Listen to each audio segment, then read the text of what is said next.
ಸ್ನೇಹಿತರೆ ಎಲ್ರಿಗೂ ನಮಸ್ತೆ. ಇವತ್ತು ಬಂದುಬಿಟ್ಟು ಸಂತೆಕಟ್ಟೆಯಲ್ಲಿ ಒಂದು ಅಪಾರ್ಟ್ಮೆಂಟ್ ಖಾಲಿದೆ. 2 BHK apartment. ಯಾರಿಗಾರು ಒಂದು ಇಂಟ್ರೆಸ್ಟೆಡ್ ಇದ್ದರೆ ಒಂದು ಡೀಟೇಲ್ಸ್ ಹಾಕಿರ್ತೀನಿ, ಬೇಕಾದರೆ ಒಂದು ಕಾಂಟ್ಯಾಕ್ಟ್ ಮಾಡಿ ಅಂತ ಹೇಳ್ತಾ ಬನ್ನಿ ಶುರು ಮಾಡು.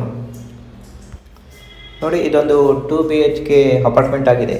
ಇದು ಬಂದುಬಿಟ್ಟು ಎಂಟ್ರೆನ್ಸಲ್ಲಿ ಒಂದು ಹೋದ ಕೂಡಲೇ ನಿಮಗೆ ಎಲ್ ಶೇಪಲ್ಲಿ ಒಂದು ನೀವು ಈ ಹಾಲನ್ನು ಒಂದು ನೋಡ್ಬೋದು. ನೋಡಿ, ಈ ಥರ ಒಂದು ಎಲ್ ಶೇಪಲ್ಲಿ ನಿಮಗೆ ನೋಡಲಿಕ್ಕೆ ಸಿಗ್ತದೆ. ಇದರಲ್ಲಿ ಮಾಸ್ಟರ್ ಬೆಡ್ರೂಮ್ ಇದೆ, ಒಂದು ಕಾಮನ್ ಬೆಡ್ರೂಮ್ ಕೂಡ ಇದೆ. ಅದೇ ಥರ 2 ಬಾಲ್ಕನಿ ಕೂಡ ಈ ಒಂದು ಅಪಾರ್ಟ್ಮೆಂಟಲ್ಲಿದೆ. ಇದಿರೋದು ಉಡುಪಿಯ ಒಂದು ಸಂತೆಕಟ್ಟೆ ಕ್ರಾಸಲ್ಲಿ ಜಂಕ್ಷನಲ್ಲಿ ನೀವು ನೋಡ್ಬೋದು. ಇದು ಬಂದುಬಿಟ್ಟು ಹಾಲ್. ಸೊ ಕಿಟಕಿ ಕೂಡ ಒಂದು ದೊಡ್ಡದಾಗಿ ನಿಮಗೆ ಇಟ್ಟಿದ್ದಾರೆ. ಗಾಳಿ ಬೆಳಕೆಲ್ಲ ಒಂದು ಸರಾಗವಾಗಿ ಬರ್ತದೆ. ಬನ್ನಿ, ಈಗ ಒಂದು ಕಿಚನ್ ಬಗ್ಗೆ ಹೇಳಬೇಕಂದ್ರೆ ಇಲ್ಲಿ ನೋಡ್ತಿರ್ಬೋದು ಸಣ್ಣದಾಗಿರುವಂಥ ಒಂದು ಕಿಚನ್. ಸೊ ಇಲ್ಲಿ ಬೇಕಿದ್ರೆ ನೀವು ಸ್ವಲ್ಪ ಪಾರ್ಟಿಷನ್ ಮಾಡ್ಕೊಳ್ಬೋದು. ಸೊ ಅಪಾರ್ಟ್ಮೆಂಟ್ಗಳಲ್ಲೆಲ್ಲ ಒಂದು ಕಿಚನ್ ಇದೇ ಥರ ಇರ್ತದೆ ಅಂತ ಹೇಳ್ಬೋದು. ಇನ್ನು ಮಾಸ್ಟರ್ ಬೆಡ್ರೂಮ್ ನೀವು ಈ ಥರ ಒಂದು ನೋಡ್ಬೋದು.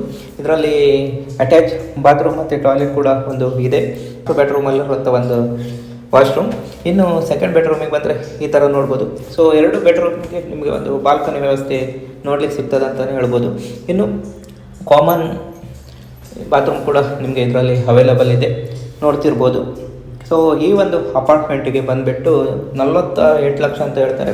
ಯಾರೆಲ್ಲ ಒಂದು ಇಂಟ್ರೆಸ್ಟೆಡ್ ಇದ್ದಾರೆ ನೋಡಿ, ಒಂದು ಡೀಟೇಲ್ ಹಾಕಿರ್ತೀನಿ ಅಂತ ಹೇಳ್ತಾ ಇದಿಷ್ಟು ಒಂದು ಸಣ್ಣ ವಿಡಿಯೋ. ಮುಂದಿನ ವಿಡಿಯೋದಲ್ಲಿ ಸಿಗುವಂತ ಹೇಳ್ತಾ ಧನ್ಯವಾದಗಳು.